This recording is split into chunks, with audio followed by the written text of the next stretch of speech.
I want to look at Nehemiah and the wall rebuilding. I wish to talk about the wall and how it still applies to us today.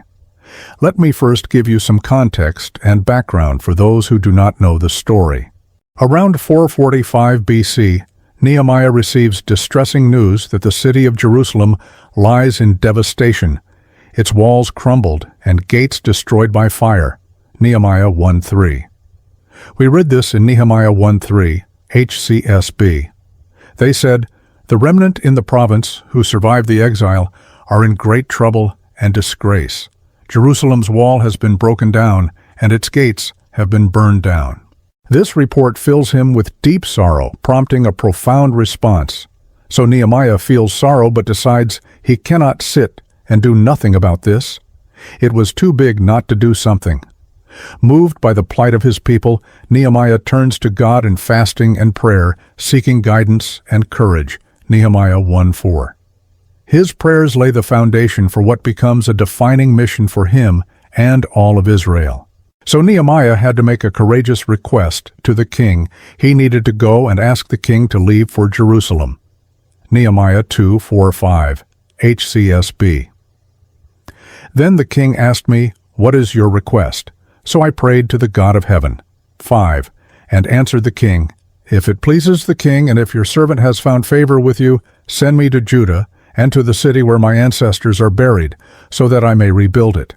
Now, you need to understand why this was a courageous request, because in this context, you will see that it took a lot of guts for him to do so. 1. Risk of royal displeasure. Nehemiah was serving as the cupbearer to King Artaxerxes, a position of significant trust and responsibility. The cupbearer served wine and was trusted to protect the king from poisoning, making him a close and trusted advisor. Nehemiah risked displeasing him by asking the king's permission to leave his service. Disfavor from the king could lead to severe consequences, including imprisonment or death. 2. Personal sacrifice. Leaving a secure position at the palace for the ruins of Jerusalem meant a drastic change in Nehemiah's living conditions and personal safety. He was moving from a position of comfort and relative safety to one of hardship and potential danger, reflecting a significant personal sacrifice. 4. Logistical and financial support. Nehemiah's courage is further highlighted by his request for letters to ensure safe passage through territories and for timber from the royal forest to use in the reconstruction. Nehemiah 2:7-8. Asking for these resources required him to justify his project and its benefits to Jerusalem and how it would not adversely affect the king's interests. 6. Facing opposition. Nehemiah knew that the project would face opposition from local adversaries like Sanballat and Tobiah, and potentially from others within the empire who might see the rebuilding of Jerusalem's walls as a threat. Proceeding with full knowledge of these challenges required initial courage and ongoing resilience. Therefore, Nehemiah's request to leave his position and lead the effort in Jerusalem was not just a simple request for a leave of absence. It was a complex decision fraught with personal risk, political ramifications, and a test of his faith and leadership abilities. This bravery sets the tone for the entire book of Nehemiah, illustrating his dedication and the providence of God in the affairs of his people. So now he is granted permission by the king, and he can go now. So off he went to rebuild the wall, and now he knew this was a daunting task. He knew it was not going to be an easy job to do, but he trusted God, and he went. He had to rebuild a wall 4 kilometers long and up to 12 meters high. No easy task. We read this in Nehemiah 2:18-20, HCSB. I told them how the gracious hand of my God had been on me and what the king had said to me. They said, "Let's start rebuilding," and they were encouraged to do this good work. 19. When Sanballat the Horonite, Tobiah the Ammonite official, and Geshem the Arab heard about this, they mocked and despised us and said, "What is this you're doing? Are you rebelling against the king?" 20. I gave them this reply: "The God of heaven is the one who will grant us success. We, his servants, will start building, but you have no share, right or historic claim in Jerusalem. So even in the planning he had opposition. Even before a stone was put in place, there were already issues. They already called him a rebel. They already started to stir and cause trouble. Can you imagine the story of this rebel already? Wanting to build this wall. You see Nehemiah's initial reaction to the news of Jerusalem, which sets the stage and a call to action. You know it took time to reflect on what's happening. He sat down and wept, but in that season, he also fasted and prayed. It brings me to my first practical point. It is this. We need to understand our mission. You need to understand what is at stake and what your mission here is on earth. What is the reason you were born? We read in Nehemiah 2:17-18 HCSB. So I told them, "You see the trouble we are in. Jerusalem lies in ruins, and its gates have been burned down. Come, let's rebuild Jerusalem's wall, so that we will no longer be a disgrace." 18. I told them how the gracious hand of my God had been on me, and what the king had said to me. He understood the mission. He understood that Jerusalem was in ruins, that something needed to be done, and that he took action. Not only action, he took godly action. I want to ask you today, what is your wall that needs to be rebuilt? We all have these walls that we must rebuild, and some construction and repairs are required. Because when you are a Christian, the devil comes like a wrecking ball and knocks walls down. And I want to tell you, the more mature you become in the faith, the wrecking ball gets more substantial. And yes, we humans, the wall will be coming down, or in some of your lives, the wall is already broken down. How is your marriage wall looking? Your relationship wall looking? How is your integrity wall looking? How is your prayer life wall looking? How is your friendship wall looking? And how is your work or job wall looking? Because the devil is there to confuse us as men, by pride, by saying, "I do not have a broken wall. I am okay. My marriage wall is fine, but you sleep in different bedrooms. My relationship wall is fine, but you have spoken to certain family members in years.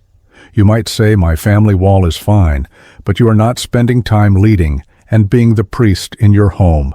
It is so easy for the devil to break down these walls these days. We do not know how to be a godly man because we are too prideful. We do not want to be weird or rebellious in the workplace or the family.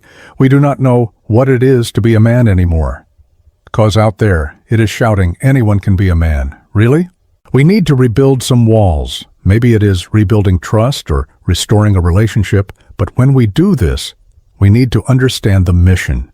When we understand the mission that we need to rebuild the wall, we can see Nehemiah did it with God's help, but boy, did he need some help. Chapter 3 in Nehemiah speaks about what happened and how this wall was rebuilt, but one thing that jumped out this time is how the collective worked together.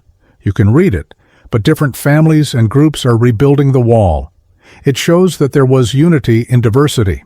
For example, we saw about 10 different groups of people rebuilding the wall. We see the priests being the first to build and set an example of leadership and dedication. They did the sheep gate first because it was a significant cause, and that is where they brought the sacrificial animals. What I love about this piece is that the leaders jumped in with Nehemiah. The priests started, and it means for us today, we need to set an example for our kids, our families, and our work colleagues. We need to get into building the wall, but it means you need to allow people to speak into your life. You start helping you build the wall. And if you are the mature one in the room, you need to set the example and help. We also saw Levites jump in. They were in charge of religious aspects, but they jumped in also. They physically built the wall.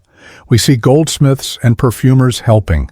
It shows us that it does not matter what you are in life. You play a part in building and helping build the wall. When another man needs help to build his wall, you cannot say, "What can I do? I am just a mechanic, a carpenter, an electrician, and an accountant." No, you are first a man of God, and under His guidance, you can help build the wall because the Holy Spirit helps you, and all He needs is willing vessels. We see merchants, government officials, guards, temple servants, ordinary citizens, and families, all helping. Men, it means you need to rebuild your wall. You need other men in your life. It would help if you were in a circle. Some of you guys here are already called to lead circles. You know God has called you like Nehemiah, but you must take a step of faith and trust that God will provide. If I look at the unity in diversity, you need to know no matter what you do for a living or what you can contribute, that can make a difference. You need to give your little and allow God to use that. It might be insignificant for you, but it might lead to the completion of a larger goal. Some of you invited men to this breakfast. That was your goal, and that is good, because we do not know how God will take this further, but we keep building, we keep building, we keep building. And when you have the men around you that can help you build the wall, or you're helping another man to build his wall, it will make the process easier. Why? Well, where two or more are gathered, 3 corded strands are not easily broken, etc. We also see it playing out in building the wall, Nehemiah 4:6-9 HCSB. So we rebuilt the wall until it was joined up to half its height, for the people had the will to keep working. 7. When Sanballat, Tobiah, and the Arabs, Ammonites, and Ashdodites heard that the repair to the walls of Jerusalem was progressing and that the gaps were being closed, they became furious. 8. They all plotted together to come and fight against Jerusalem and throw it into confusion. 9. So we prayed to our God and stationed a guard because of their day and night. These are significant theories, and they are still the same with us. There are 2 reasons why this was significant. Direct threats. They planned attacks and fostered alliances with the Arabs, the Ammonites, and the people of Ashdod, indicating a coordinated regional effort against Jerusalem, Nehemiah 4:7-8. Propaganda and misinformation. They tried to lure Nehemiah into meetings with the intent to harm him, Nehemiah 6:1-2. And they spread rumors and false allegations to frighten him and the builders, Nehemiah 6:5-7. Have you noticed the world today is still the same? We see the world trying to align them with someone else to attack us. We see it in the workplace, where they try to work out people who do not fit into their culture. We see it in government. We see it in business. We see it even in families. The difference is that Nehemiah and the team, even though under direct threat of death, carried on. What do we see in our world? And I am honestly speaking for myself here. We give in too quickly. Because if the direct threat does not happen, the devil will come and sell you propaganda and false information. Nehemiah 6:5-7 HCSB. Sanballat sent me this same message a 5th time by his aide, who had an open letter in his hand. 6. In it was written, "It is reported among the nations, and Geshem agrees, that you and the Jews plan to rebel. This is the reason you are building the wall." According to these reports, you are to become their king 7, and you have even set up the prophets in Jerusalem to proclaim on your behalf, "There is a king in Judah." The king will hear these rumors. So come, let's confer together. People will lie about you and call you something you are not, which is okay. We are not people pleasers. We are God pleasers. And when that mind shift happens, people can spread false info and threaten you. But because you are building a wall with God on your side, it will not distract you. It is the distraction that kills you. Ask Peter in the New Testament. He was not killed, but when his focus was off Jesus and he looked at the storm, he started to sink. Men, we need to stop being distracted by half-truths and worldly standards. We must stop focusing on what the world is trying to distract us and keep building. 4 times they wanted to distract Nehemiah to the point that they told false information to people, but Nehemiah did not budge. He had a mission, a purpose, and it was to do one thing, to build this wall. Men, you need to have a mission, you need to have a purpose, and you need to cut out the distractions. To do that, you will need to know your mission, you will need help, and you need to overcome, which means you will need leadership and fellowship. Nehemiah's relationship with God guided him. It helped him achieve the goal of the wall, and it helped him to inspire others. As they built, the workers supported each other not just physically, but emotionally and spiritually. Nehemiah's leadership ensured that the morale remained high, and when the threats of attack grew, they organized themselves so that half worked while the other half stood guard. Nehemiah 4:16. The dedication to service united the builders. Their commitment was to a common good, surpassing personal gain, a fundamental aspect of solid fellowship. We need to grow to become men like Nehemiah, to inspire others, to keep morale high, to speak life. We do not need more men who complain about things. We need men who inspire men to build their walls, to help them build their walls. We need more men to be open and honest about their faith so that we can live a life where even if the wall is totally on the floor and there is no hope, with God, we can give that hope and lay down the first rock, the first brick. This has a new meaning for me. Ecclesiastes 4:9-12, HCSB. 2 are better than 1, because they have a good reward for their efforts. 10. For if either falls, his companion can lift him up, but pity the one who falls without another to lift him up. 11 also, if 2 lie down together, they can keep warm, but how can one person alone keep warm? 12. And if someone overpowers one person, 2 can resist him. A cord of 3 strands is not quickly broken. May we become more like Nehemiah if we need to start rebuilding a wall or helping someone else build a wall. May we start understanding our mission as men. May we look for fellow men to create a diverse unity that allows us to speak into our lives. May we begin to allow Jesus to lead us and we follow. And may we interact with more men and grow together. May we do new life together.